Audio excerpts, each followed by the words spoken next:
Ban chuẩn bị số bóngនេះជាវីដេអូនៃការចង់កញ្ចប់បាយ1 get 1បងមានន័យថា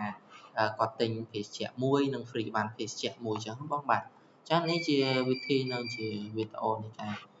ចង់នៅក្នុង system របស់យើងបងបាទអញ្ចឹងបើសិនជាបងមានការចង់ promotion ទិញមួយថែមមួយទៅលើភេសជ្ជៈផ្សេងអញ្ចឹងបងអាចចងក្នុង system យើងបានអញ្ចឹងដើម្បីបងអាចចងបានអញ្ចឹងទី1បងយកខាង loyalty program បាទទៅបងនឹងឃើញពាក្យមួយថា buy one get one បងនេះជា function buy one get one របស់យើងហ្នឹងបាទអញ្ចឹងដោយសារនេះយើងអត់ទាន់មានទេគឺយើងស្អាតអញ្ចឹងហើយបងចង់បង្កើតមកយកពាក្យ create បងរើសពាក្យ create បាទអញ្ចឹងនេះដល់ form នៃការ create របស់យើងបងអញ្ចឹងនេះបងអាចបំពេញតាមដំណាក់កាលខាងលើនេះបានអញ្ចឹងទី1យើងដាក់ជាលេខកូដអញ្ចឹងលេខកូដនេះលេខកូដតំណាងទេបងអញ្ចឹងបងដាក់ប្រមាណក៏បានដែរបាទអានេះជាឈ្មោះនៃការ promotion របស់យើងអញ្ចឹង promotion របស់យើងបងអាចដាក់ឈ្មោះថា buy drink អីហើយទទួលបានអីចឹងបងបាទអញ្ចឹងបើខ្ញុំនេះខ្ញុំថា buy one free one អញ្ចឹងមានន័យថាបើសិនជាគាត់ទិញអីមួយនឹងទទួលបានរបស់ free មួយចឹងបងបាទអញ្ចឹងនេះជាឈ្មោះហ្នឹងបងចង់ដាក់ឈ្មោះអីក៏បានដែរបងបាទ buy one free one អានេះទៅលើថ្ងៃចាប់ផ្ដើមមានន័យថា promotion របស់បងនេះបងចង់ចាប់ផ្ដើមពីថ្ងៃណាទៅចឹងបងនេះបងអានេះថ្ងៃចាប់ផ្ដើមអញ្ចឹងបងចុចឧបតិទិនហ្នឹងមកបាទ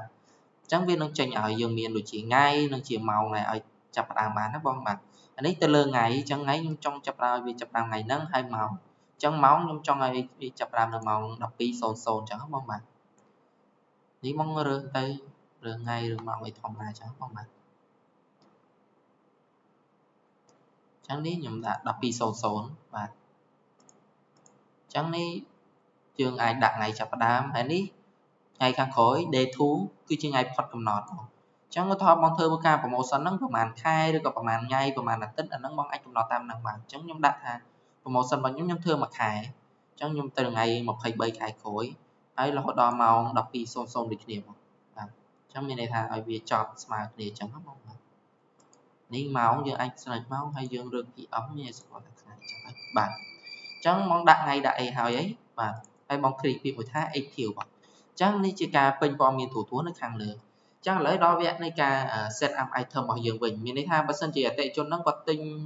item អីហើយនឹងទទួលបាន free item អីអញ្ចឹងដើម្បីបងអាច set up ទៅនឹងបានទីមួយបងត្រូវទៅឈូស item របស់យើងមកនេះឈូស item បាទហើយអញ្ចឹងពេលហ្នឹងបងអាច set up អីបើបងជា drink បង set up ជា drink តែឥឡូវនេះជាឧទាហរណ៍របស់ខាងខ្ញុំបាទអញ្ចឹងឧទាហរណ៍ថាឥឡូវខ្ញុំបើសិនជាករណីខ្ញុំរើសបាយឆាសមុទ្របាយឆាគ្រឿងសមុទ្រនេះមានន័យថាបើសិនជាភ្ញៀវគាត់ទិញបាយឆាគ្រឿងសមុទ្រហ្នឹងគាត់នឹងទទួលបាន free ម្ហូបអីមួយអញ្ចឹងបងបាទអញ្ចឹងខ្ញុំចុចបាយឆាគ្រឿងសមុទ្រមកនេះវាធ្លាក់មកនៅខាងក្រោមអញ្ចឹងបងចុច close វិញមកបាទអញ្ចឹងនេះបងឃើញហើយនេះអញ្ចឹងខាងមុខនេះបាយឆាគ្រឿងសមុទ្រហើយនេះជាខាងមុខនេះជា item ដែលភ្ញៀវទិញបងនេះបងមើលមកកណាត់ខាងមុខនេះជា item ដែលភ្ញៀវទិញហើយមកកណាត់ក្រោយនេះជា item ដែលយើងត្រូវ select យកមក free ឲ្យភ្ញៀវបើសិនជាករណីគាត់ទិញ item ហ្នឹងហើយយើងនឹងមានការ free item មួយទៅឲ្យគាត់ free អញ្ចឹងបងនេះបាទ